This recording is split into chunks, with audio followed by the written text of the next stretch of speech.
Assalamualaikum warahmatullahi wabarakatuh. Pada kesempatan kali ini saya akan menjelaskan mengenai Rational Emotive Behavior Therapy atau REBT.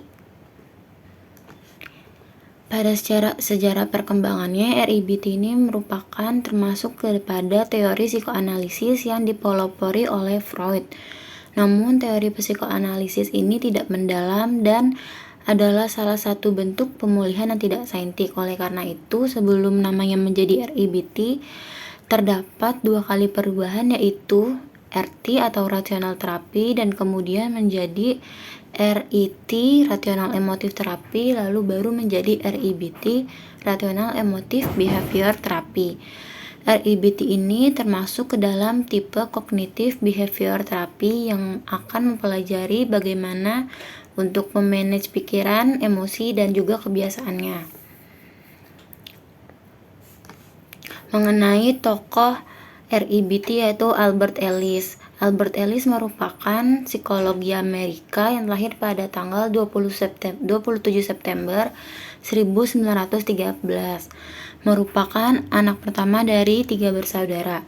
Orang tuanya, ayahnya bekerja sebagai salesman keliling dan ibunya adalah seorang aktris amatir. Pada usia 5-7 tahun, Ellis mengalami gangguan ginjal. Orang tuanya jarang mengunjungi dan memberikan sedikit dukungan emosional. Akibatnya, Ellis belajar menghadapi kesulitannya sendiri. Konsep dasar REBT. REBT menitik beratkan pada aspek kognitif, untuk berpikir, untuk menilai, dan untuk menganalisis. Lalu menitik beratkan kepada tingkah laku dan juga kepada tindakan. Manusia menurut REBT adalah memiliki sikap yang rasional dan irasional. Oleh karena itu, manusia bisa saja memiliki pikiran yang masuk akal ataupun sebaliknya.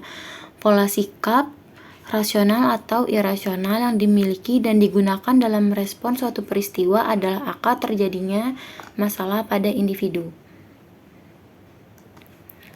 Struktur kepribadian di REBT ini memiliki 3 unsur asli yang disebut ABC.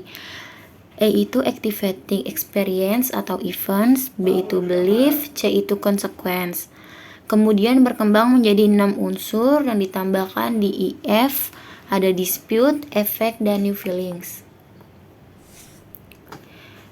Berikut adalah penjelasan dari struktur kepribadiannya, yaitu A adalah ketika suatu peristiwa itu terjadi, B itu bagaimana cara individu berpikir atau cara pemikiran individu, lalu C bagaimana individu tersebut merespon melalui emosionalnya terhadap peristiwa yang telah terjadi, lalu D usaha yang dilakukan individu untuk bisa bertentangan dengan B, lalu ada E efek dari respon ataupun sikap perilaku yang dimunculkan dengan emosionalnya, lalu F perasaan atas suasana baru bagi individu.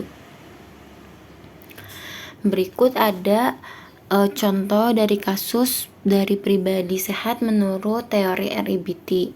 Di sini konsepnya adalah kehilangan seseorang yang dicintainya, lalu ada pertentangan antara B, si individunya ini bisa berpikir secara rasional.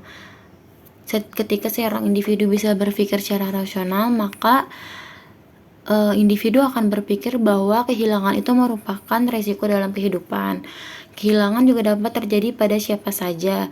Lalu masih banyak hal penting yang perlu dilakukan. Ketika individu bisa berpikir secara rasional dan realistik, maka new feelings atau suasana baru yang didapatkan individu adalah ia bisa bersikap sedih yang sewajarnya, menerima kenyataan, dan memilih untuk tetap produktif. Lalu ada juga contoh kasus pribadi malasuai menurut teori REBT.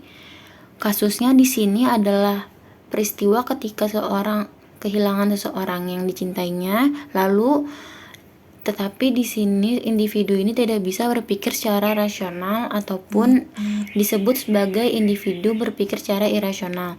Maka individu akan mengalami situasi di mana ia akan berpikir bahwa Tuhan tidak adil, ini tidak boleh terjadi dan tidak ada gunanya hidup lagi. Lalu akibat dari efek berpikir irasional itu, maka individu akan mengalami depresi, stres, menarik diri, lalu bisa saja untuk mengakhiri hidupnya. Maka dapat diambil kesimpulan bahwa pribadi malaswai menurut RIBT adalah pribadi yang memiliki cara berpikir tidak irasional atau irasional. Tahapan konseling RIBT untuk tahap pertama adalah menciptakan hubungan yang baik dengan konseli, yaitu dengan cara menyebut nama konseli, menjabat tangannya, mempersilahkan duduk, dan mengawali topik dengan netral. Tahap kedua, tahap kognitif, yaitu membantu mengidentifikasi, menjelaskan, dan menunjukkan masalah yang dihadapi sehubungan dengan keyakinan konseli yang rasional ataupun yang irasional. Lalu yang ke tahap 3 ada tahap emotif, yaitu di mana konseli sudah sadar dan di sini konselor mengupayakan agar konseli menghancurkan keyakinan irasionalnya. Dan yang keempat tahap behavioristik, yaitu menekankan upaya pengubahan perilaku konseli agar kebiasaan untuk berpikir rasional dapat selalu dipikirkannya. Di sini ada beberapa teknik-teknik konseling RIBT yang bisa dilakukan untuk meningkatkan kognitifnya, emotif, dan behavior.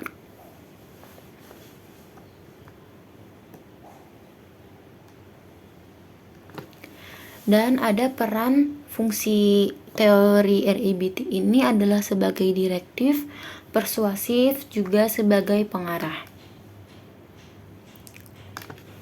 Kelebihan RIBT ini adalah sangat fleksibel sehingga digunakan dalam berbagai macam cara dengan berbagai macam populasi konseli. RIBT juga bisa diterapkan secara efektif untuk menangani kesulitan-kesulitan kognitif, emosi, dan perilaku. Kelemahannya, RIBT kurang memberikan perhatian pada sejarah konseli dan bergerak terlalu cepat untuk mendorong perubahan.